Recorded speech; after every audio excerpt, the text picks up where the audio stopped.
our first strategy to systematically explore a graph is called breadth first search.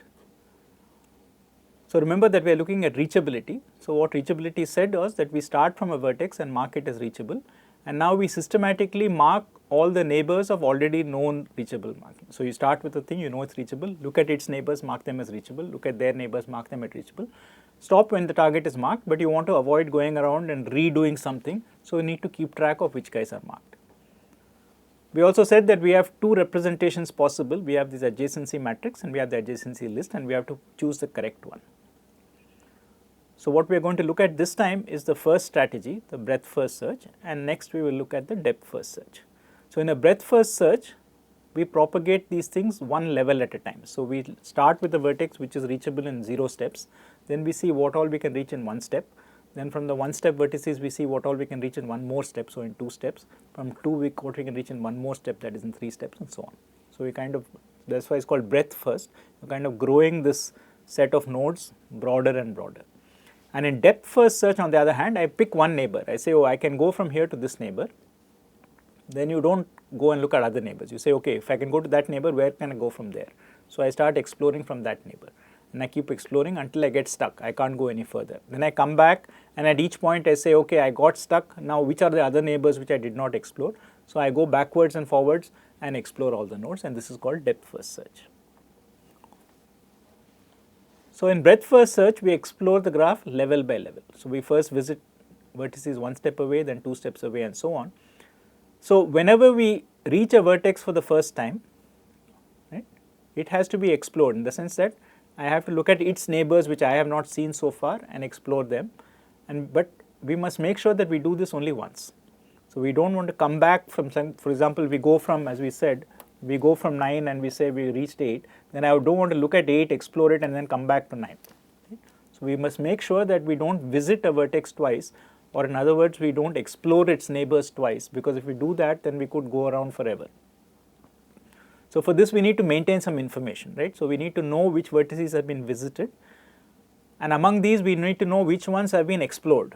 So those which have been visited are then to be explored. So there are 2 steps. First, I visit a vertex saying this is the first time I've come here, so I need to explore it, but I might be busy doing something else. So I come back later and I say, okay, now having visited this, let me explore it. So as usual, let's assume that our vertices are 0 to n minus 1. Then what we do is we set up this dictionary or function or whatever you want to call it, which marks each vertex as either visited or not visited, right? So we have the keys or the position 0 to n minus 1, and each entry is either true or false. So initially everything is false, nothing is visited. Now we have to maintain those vertices. So this is telling us which vertices are visited, but it hasn't told us which of these have been explored. So there is a 2-step process. I visit a vertex and then I explore it, that is I look at its neighbors, right? So in order to do that, we need to maintain this information in some systematic way, so that the ones which I have yet to explore will eventually be explored only once. So the standard way to do this is to use a queue, right? So what is a queue? A queue is just what you think of as a queue in real life, right? So you join a queue from one end, and then when you move up to the queue and when you reach the end that where you are going to get serviced, you move out of the queue, right? So supposing you are standing in a bank, or you are standing waiting for some delivery in a fast food place, right? You join at the end of the queue, and when it is your turn, you will be served at the counter. So there is an entry end and there is an exit end, and otherwise it's a sequence. So this is a queue. So let's so you can of course describe a queue in Python as a list, and you can say that when I want to add to the queue, I add on the right hand side of the list, I append, and when I want to exit the queue, I remove the leftmost element, right?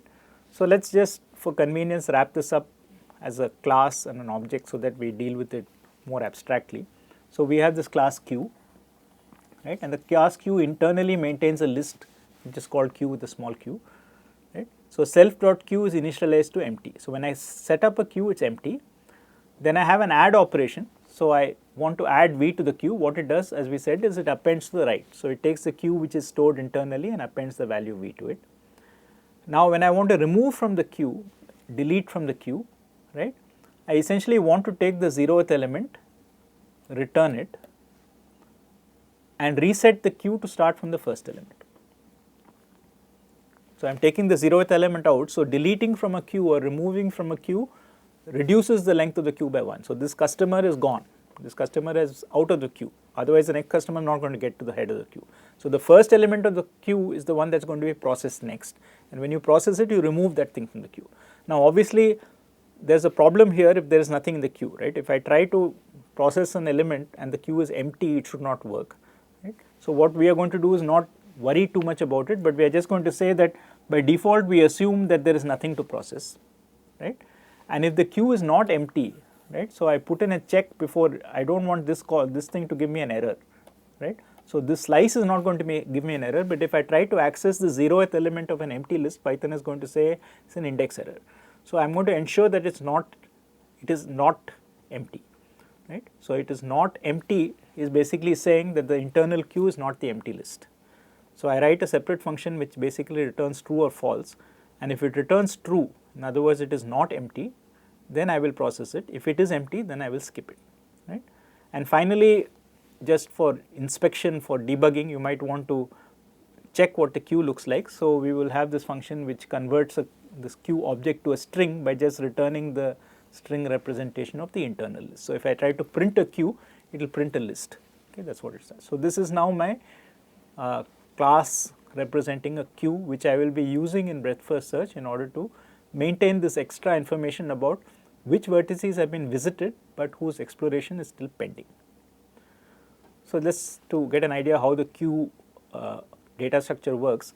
So supposing I start with an empty queue, and then for 0, 1, 2, right, I add them, and then for 0, 1, 2, I remove them, right. So what I do is I print the queue at every stage. This is why I said for debugging purposes. So after I add a 0, my queue looks like this. After I add a 1, my queue looks like this. After I add a 2, my queue looks like this. And now I check whether the queue is empty, and as expected, it says it's not empty, it's false, right. So this is the first half of the program. And now in the second half, I remove from the queue 3 times, right. So I print the value that is removed and the remaining queue. So initially the value, because this is my queue, so the leftmost item 0 is removed and what remains is 1, 2. I do it again, 1 is removed and what remains is 2. I do it one more time, the final item comes out and I have the empty list. And now if I query whether the queue is empty, indeed it is empty and it tells me true, right. So this is just a simple way to illustrate how this queue data structure works in this object situation. So with this queue in place, what are we going to do? When we explore a vertex, we look at all its neighbors. So there are 2 things, remember, whether a vertex is visited and whether it's explored. So when we look at a neighbor, we first check whether it's been visited. If it's been visited, then we have already done something or something is pending, we don't touch it again. So if visited of j is false, then we want to visit it. So we say, okay, if it has not been visited before, I will now visit it. So I will mark it as visited and I will put this thing into the queue. Putting into the queue means at some later stage, I am going to look at its neighbors, I am going to explore it. Right? So this is the basic step in breadth first search. I start with a vertex, I mark it as visited and put it in the queue. Then I pull out something from the queue. I check whether its neighbors are visited, put them into the queue, and I keep doing this until I have processed everything that has been visited. So initially visited is false for every v and the queue is empty. So if I start my breadth first search at a particular vertex j, then I set that vertex to be visited. I set its visited value to true and I add it to the queue. And now I keep removing from the queue. So now I have something in the queue. So I have j and j needs to be explored. Right? So right at the beginning, I started off with one vertex which needs to be explored. So I remove it from the head of the queue. I look at all its neighbors and all the unvisited neighbors get pushed in the queue. Then at the next step, I will take one of those neighbors and do the same thing and keep going until I have processed everything which I have visited. Right? So I stop when the queue is empty. So here is my Python code for this breadth first search. So I am taking an adjacency matrix. This is the graph that I am trying to explore, and this is my starting vertex v. Right? So I need to now keep track of these data structures. I need to keep track of the queue and I need to keep track of this visited value. So the first thing I do as before is I find out how many vertices there are by querying the shape attribute that NumPy tells me. So remember that this is logically it should be a square matrix, so rows should be equal to columns, I just want one of them. Okay. So what I do now is I initialize this visited thing, which I will keep as a dictionary, to be false. So for every vertex, for every I in range of rows, that is for everything from 0 to n minus 1, I initialize the visited of that I to be false, and I create an empty queue. So I am here right now, right. So I have initially set visited v to be false for all the vertices in the graph, and I have taken the queue to be empty, right. So now I have done this, so I am now finished my initialization. So now I come to this point, right. So I want to start from j, which is confusingly called v over there. So I set visited of v equal to true. So I initialize my thing by saying the vertex I start my BFS from has been visited, and I put it into the queue, right. And now finally I have this loop here, right. So it says so long as the queue is not empty, take the first vertex in the queue. Initially it is going to be the vertex v that I started with. For every neighbor, remember we had this neighbor function, right, which looked at all the elements in the row j and pulled out the ones. So that gives me a list of neighbors. So for every k which is a neighbor of j, if it has not been visited, then make it visited. So basically do this, make it visited and add it to the queue. So notice what's happening. So basically this vertex is now being put into this queue for later processing. So every vertex that I see for the first time gets put into the queue, so it will eventually be explored.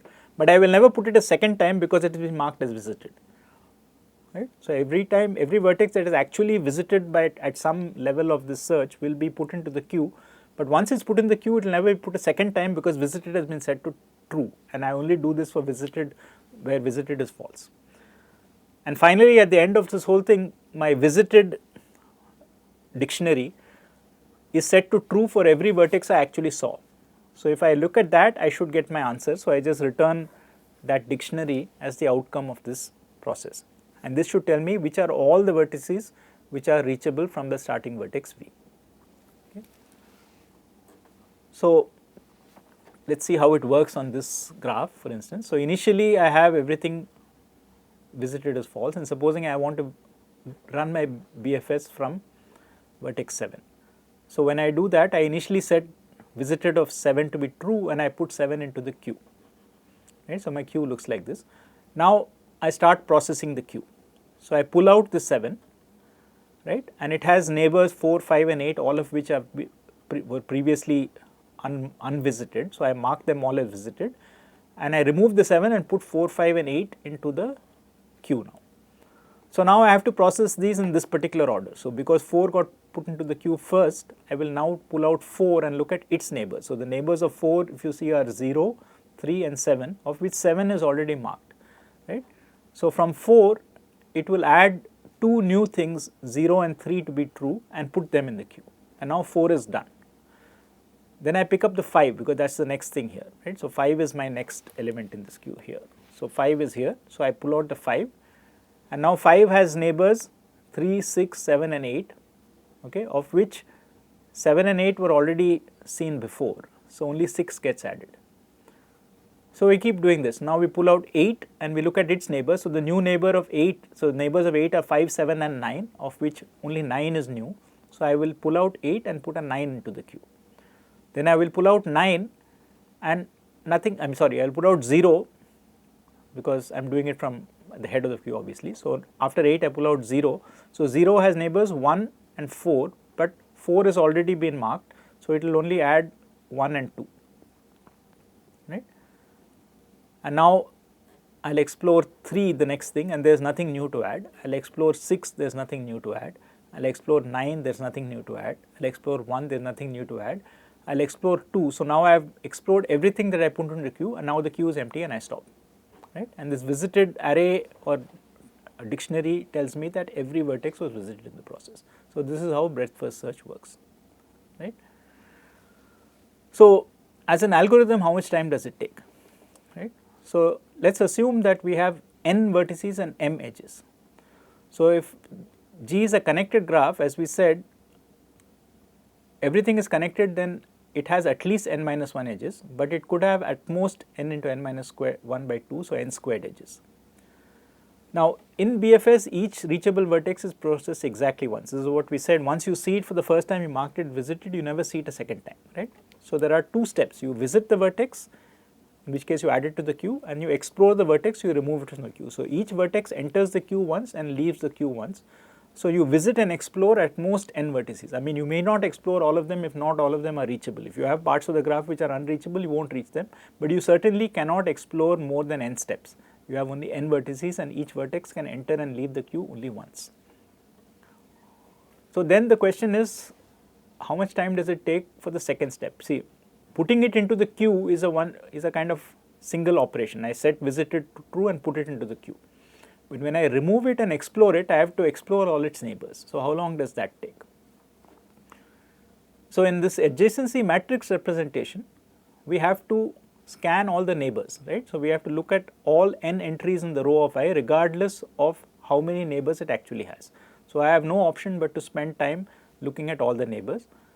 Whereas, if I had a cleverer version which looked at the adjacency list, then I would only pick up the neighbors that are there. I would not look at the neighbors which or the non-existent neighbors, right. I would not have to look at what are the zeros in my adjacency matrix.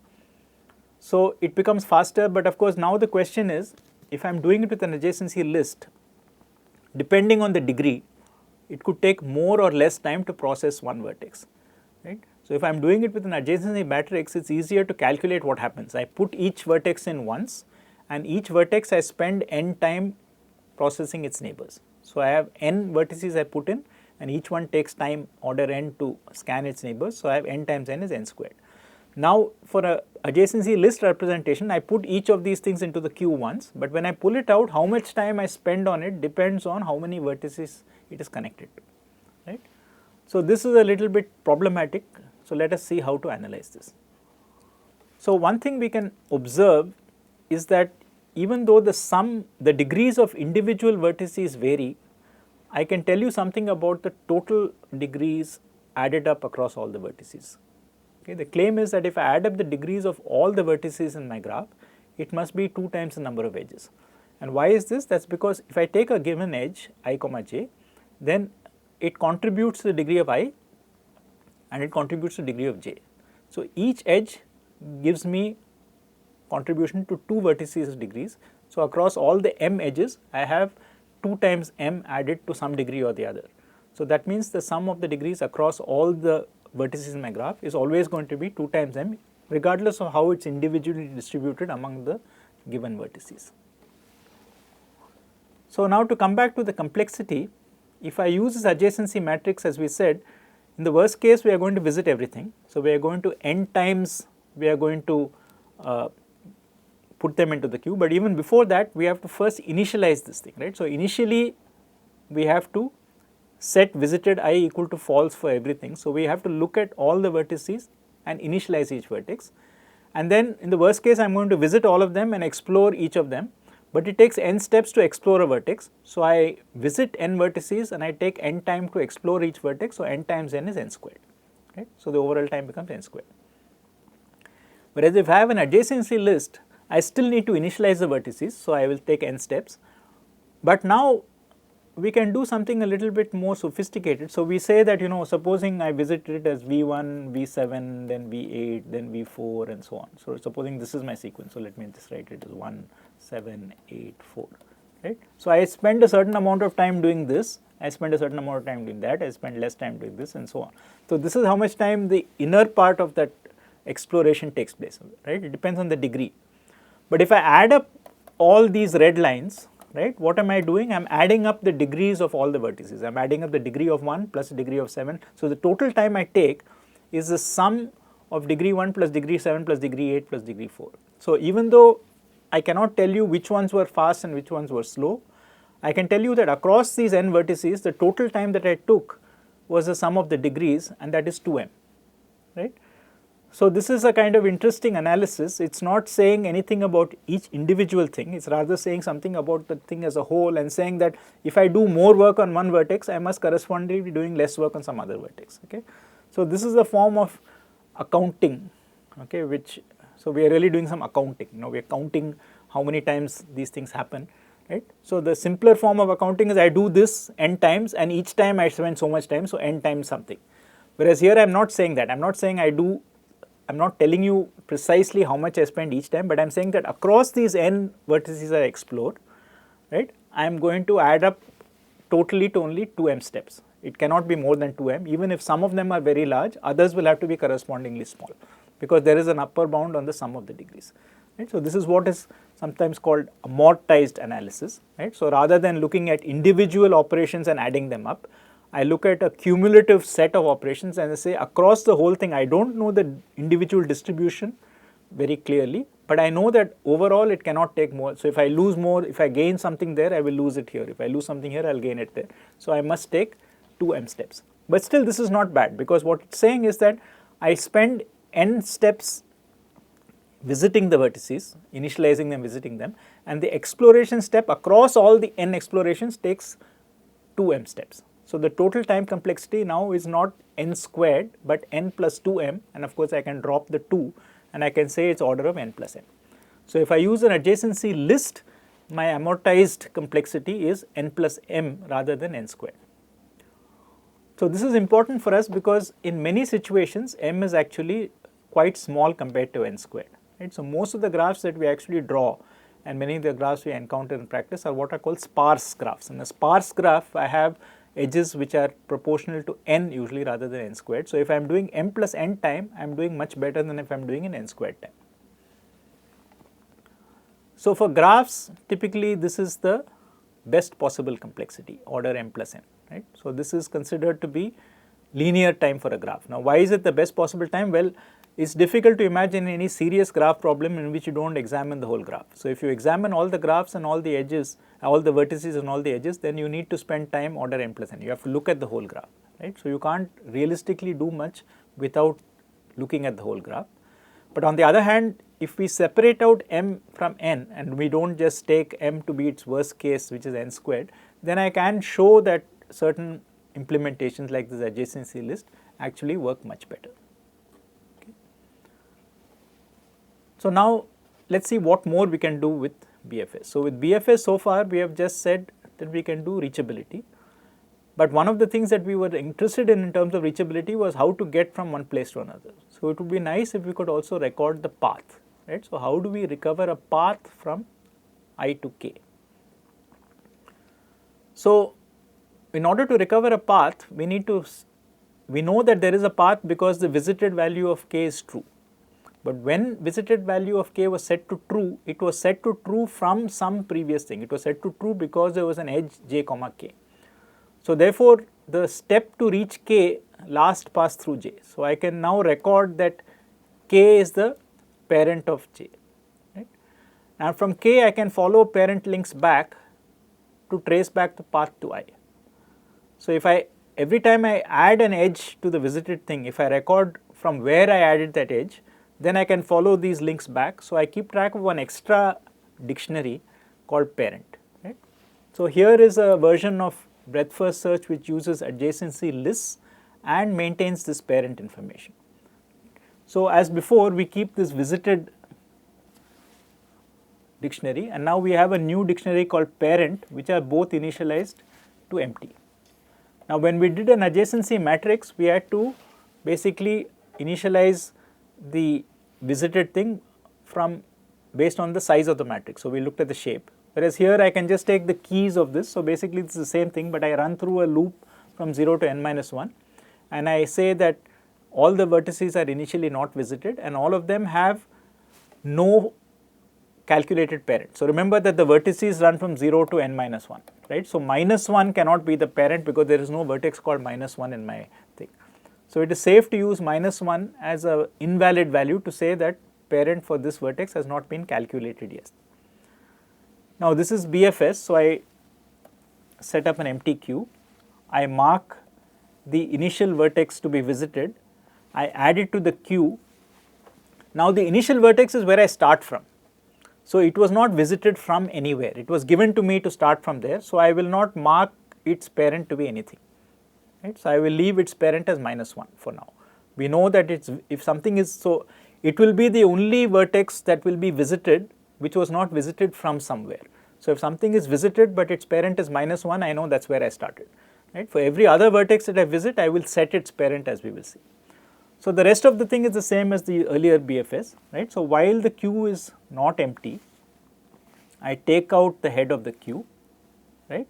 And now I am using an adjacency list, so I don't have to go through all the rows in the matrix. I can just pick up this list of neighbors of J, and for every such K, which is a neighbor of J, if it has not been visited, I set its visited status to true. I add it to the queue, and now here is the new thing that I do. I set its parent to be J, because J is the reason why K got added to this list, right? So if I visited K by following an edge from J to K, then I set the parent of K to be J. And now I want to keep track of both of these quantities, so I return not just which ones are visited, but I also return this parent dictionary, which tells me, if I say, okay, you claim that vertex 7 was visited or vertex 9 was visited, how did you get there? So I will say, okay, parent of 9 was something, the parent of that was something, and so on. So I will kind of trace back a path from the target back to the source.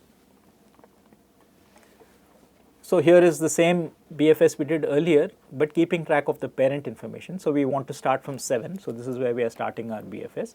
So initially all parents are -1, all vertices are false. So now when we initialize, we mark 7 to be true. We don't change its parent, but we put it in the queue.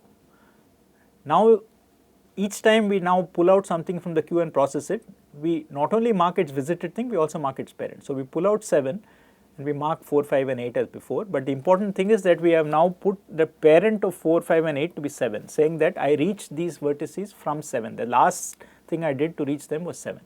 Similarly, I pick out 4 and I put 3 back and 0 back, and for each of them I set the parent to be 4. So I not just, in addition to making them true and putting them in the queue, I also set the parent vertex, right? So now from 5 I get to 6. So I say the parent of 6 is 5. From 8 I get to 9, so I say the parent of 9 is 8, right? So that's here. Then from 0 I get to 1 and 2, so I say the parents of both 1 and 2 are both 0, so that's here, right? And then after this nothing new happens, and so I come out of this. So now I have the fact that everything is vertex visited, but if I ask, for instance, how do I get from 7 to say, so how did I get from 7 to say 1, right? So then it says, okay, I got from 1 I came back from 0, and 0 I came back from 4, and 4 I came back from 7. So this is my path, 7, 4, 0, 1, right? So 7, 4, 0, 1 is my path, right? So this is how I do it. So say the path from 7 to 6, for instance, 7, 5, 6, because if I start from 6, it says 6 came from 5, and 5 says 5 came from 7, right? Similarly, if I say 2, it says 7, 4, 0, 2, right? So this is how I use this. So this is one thing I can do, which is recover the parent information. I can also recover how far it is, right? So of course, if I trace out the path, then I get automatically how far it is, because that is telling me how many steps it took to reach there. But I can also keep this information directly, right? So since I am exploring level by level, I know that my first neighbors were 1 step away, the neighbors of those neighbors are 2 steps away, and so on. So each time I explore a vertex, I can store how many steps away it is. And with this I can keep track of the shortest number of steps I need to get to every vertex. So I can keep the level, and if I keep the level and the level is not 0, then it's visited, right? If it's not, sorry, if it is set, then it's not visited. So I don't need to keep visited and level, I can keep just the level, right? So instead of visited J, I maintain level of J. So here I change the terminology, so it's the same BFS, but I'm using level. And in earlier we initialized visited to be false, but now level is going to be a number. It's how many steps I took. So I'm going to say that level is now a number. And if it is -1, it means that this vertex has not been visited. So initially no vertex is visited, same as visited false, level is -1. And all vertices have no parents, all parents are -1. So when I now start with V, right, the first thing I do instead of setting visited V to true is I set the level of V to 0. So I reached V, I started at V, so in 0 steps I reached V, and then I do the usual thing, I put it into the queue and I process the queue, right. So while processing the queue, as before, I pick out the first element in the queue, I look at all its neighbors, right, And now instead of checking whether the vertex has been visited, which is what I was doing before, I will check whether the level has been assigned. So if the level has not been assigned, then it means it has not been visited. So if the level has not been assigned, the level is still -1. So if the level is -1, then I have to set the level. So what do I set the level to? Well, I have to set the level to be one more than the level from where I am looking at it. So if I am coming from j to k, and if j was at level 7 for example, then the new vertex k must be at level 8. So I set parent of k to j, and I set level of k to be level of j plus 1. Right? So it's one more than where I came from. And at the end, now I will return level and parent. In level, if I find entries -1, it is false. If it is not -1, it is true. So I implicitly have the visited information given back to me. And in addition, of course, I have the actual path which is given by parent. So notice that from the parent thing, I can actually go backwards and calculate the level, but this is now given me the level in one step. Right? So this is what we said. We initialize the level, set it to 0 for the source vertex, and every time we visit a new vertex k, we increment the level compared to where we came from. Right? So just our same example as before. So we start at 7. Initially, all levels and all parents are -1. When I start with 7, now I set this to be 0. Right? So this is my initial thing. And now as I go ahead, I mark these to be 1. Right? So this is now 1 because these were marked from 7. Then if I go from 4, then I mark the level of 3 and 0 to be 2 because they were reachable from 4, which was level 1. And then if I go from 5 to 6, again 5 was already at level 1, so 6 is at level 2. Okay. And now if I go to 8 for instance, right, 8 was at level 1, so 9 is at level 2. And now I get to level 3 because 0 was at level 2, and if I explore the neighbors of 0, then its neighbors will be at level 3. So 1 and 2, which are going to be explored next, will now be at level 3. Right? So it means it takes me 3 steps to get to 1 and 2. And now you can see on the left hand side that all the entries have become different from -1, so I have actually reached everything. So we are as usual just going to process the queue and find no changes. So to summarize, breadth first search is a systematic way to explore a graph, right? And essentially we record which vertices have been visited, and we use a queue to keep track of which vertices are yet to be explored. If we use an adjacency matrix, then we end up using n squared time regardless of how many edges there are in the graph. So this is not optimal because very often you will have a smaller number of edges. So we use adjacency lists to get m plus n because the work across all the vertices turns out to be proportional to the sum of the degrees, which is bounded by 2m. We saw that we can add parent information to recover the path, and we can maintain the level information to record the length of the shortest path in terms of number of edges. Now the shortest path in terms of number of edges may not be the actual shortest path we are interested in, as we will see later on. So later on we will look at shortest paths where edges are not just the only factor, but also there is a cost with each edge which could represent the distance or the time it takes or the price of a ticket and so on. So this will constitute what are called weighted graphs. But right now in an unweighted graph, if all edges, so we are just counting how many steps we take, then breadth first search will give us the shortest path to every reachable node in the graph.